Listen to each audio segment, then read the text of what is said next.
और चौमुख दीप जलाई थाल सोने को लाई जाने आरत धरी उतारी और जल्दी आई वो लौटी घर में गई घरवाली हरी सैया तो नवल देखो चलो है रे राजा तो नवल देखो चलो है रे वीरम परीक्षण हो ए सैया तो नवल देखो चलो है रे राजा तो नवल देखो चलो है रे वीर परिचत महाराज परीक्षित चल देते और जैसे ही घोड़े पर सवार होकर के चले हैं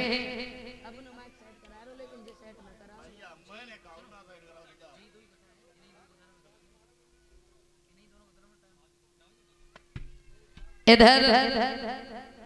महाराज परीक्षित घोड़े पर सवार हुए शिकार करने के लिए चले और जब शिकार करने के लिए चले तो क्या देखा जंगल में पहुंच ही पाए थे तब तक सामने से गाय आ रही गाय उस गाय के पीछे एक बैल आ रहा उस बैल के पीछे से एक इंसान आ रहा जिसके हाथ में लाठी और जब उस लाठी को गाय की पीठ पर मारता है तो पूरा ब्रह्मांड कांप जाता है। वो गाय रो रही है चिल्ला रही है। सामने से महाराज परीक्षित आ रहे थे और जैसे ही परीक्षित महाराज को देखा तो वो गाय मानव की भाषा में आवाज लगा करके बोली और क्या बोली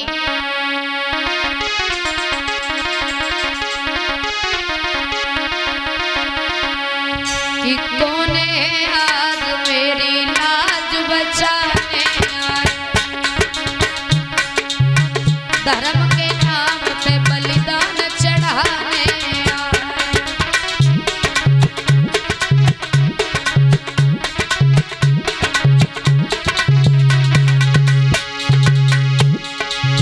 कौन है आज मेरी लाज बचाने आए लाज बचाने आए लाज बचाने डूबती नाव को कोई हाथ लगाने आए देश के नाम की मर्यादा निभाने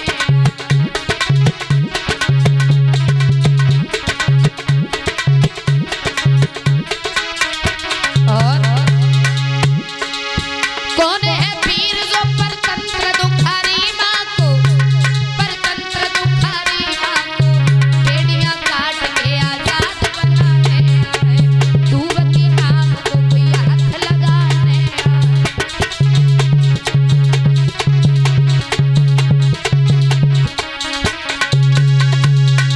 मेरे भैया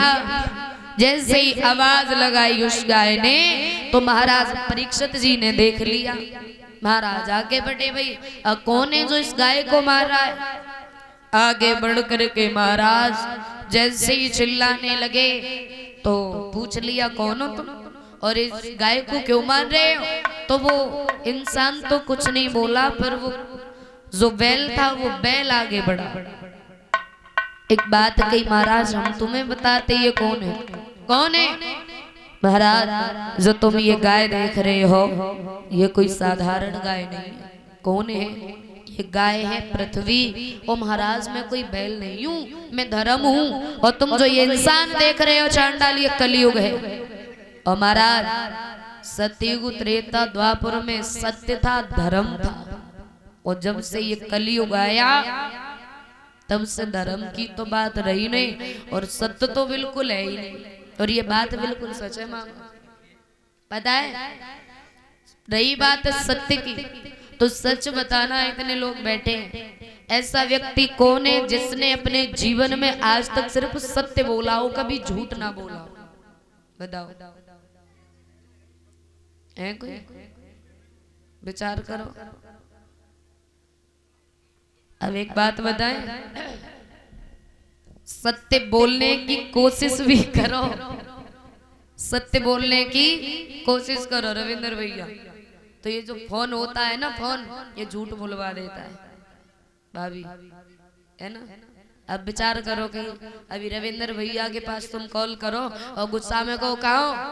तो जो होंगे मार्केट तो का बोलेंगे इतने पे खेत ये बात धर्म की तो धर्म तो बिल्कुल है नहीं बताया हरी गई बदल दे सकी प्रणाली हुआ देश धर्म से खाली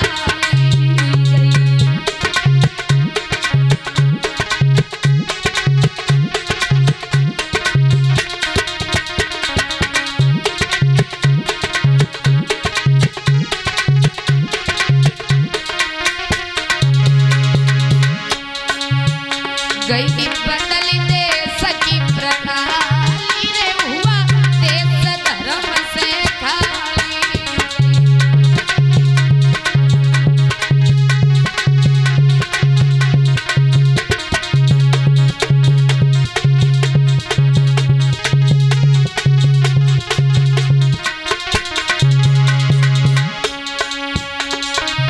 पहले युद्ध सब घर में होता तो बज के पहनी बुला अगर पहले घर में कोई उत्सव होता था कथा भागवत हवन पूजा शादी विवाह कोई भी छोटा मोटा फंक्शन होता था तो सबसे पहले किसको बुलाते हैं जो हमारे मान पक्ष के होते हैं बहन बहनोई उनके बच्चे जो हमारे पूजनीय होते हैं उन्हें बुलाए जाते हैं लेकिन आजकल का जो जमाना है वो पता कैसा है अगर घर में कछु काम होवे तो बहन को भूल जाएंगे लेकिन पहले साली को जरूर बुलाएंगे पता है क्यों क्योंकि उनके बिना तो पूरा फंक्शन ही अधूरा रहता है सोचो अब बहन को पता चले कि आज भैया के घर दावत है तो 2 दिन पहले से बैग तैयार करके रख लें आका कल भैया आए बुलाए हुए बड़ा खुशी होती है मायके जाने की और भैया वहां ससुराल में रसगुल्ला खाए रहे करो विचार और अब वो कई जाते हैं कि अगर कोशिश वो करें कि पहले बहनी को ले जा रहे तो श्री देवी भूली बैठी है कि पहले हमारी बहन आएंगी ताकि बाद तुम्हारी बहन आएगी तो कंपटीशन हो जाती है पहले युद्ध सब घर में होता तो बज के बहनी बुला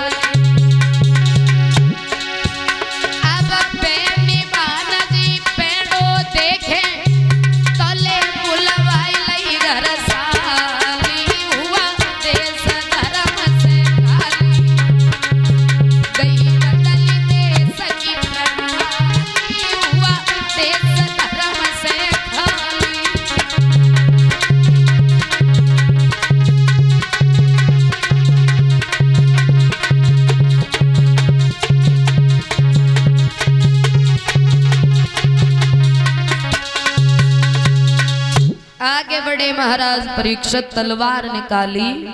और एक बात कही हम इस कलयुग को जीवित नहीं रखेंगे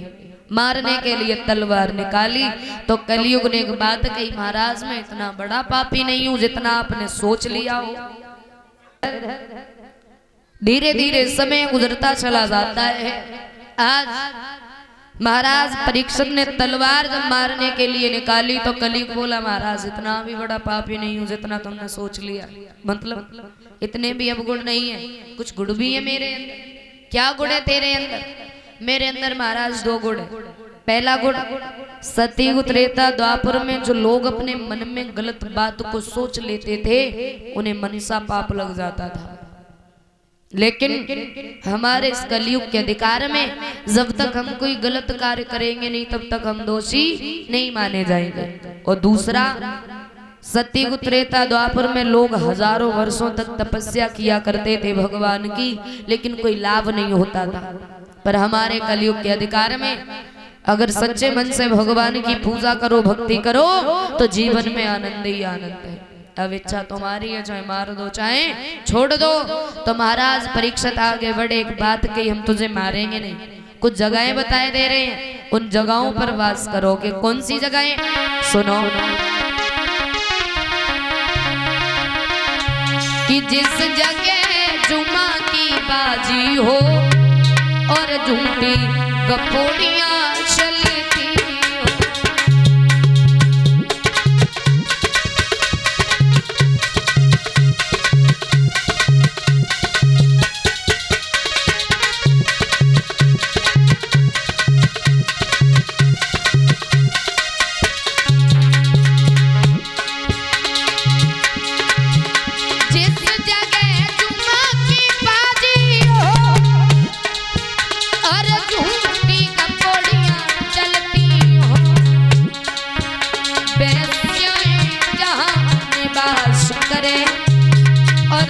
अमृत की प्यालियां चलती हों।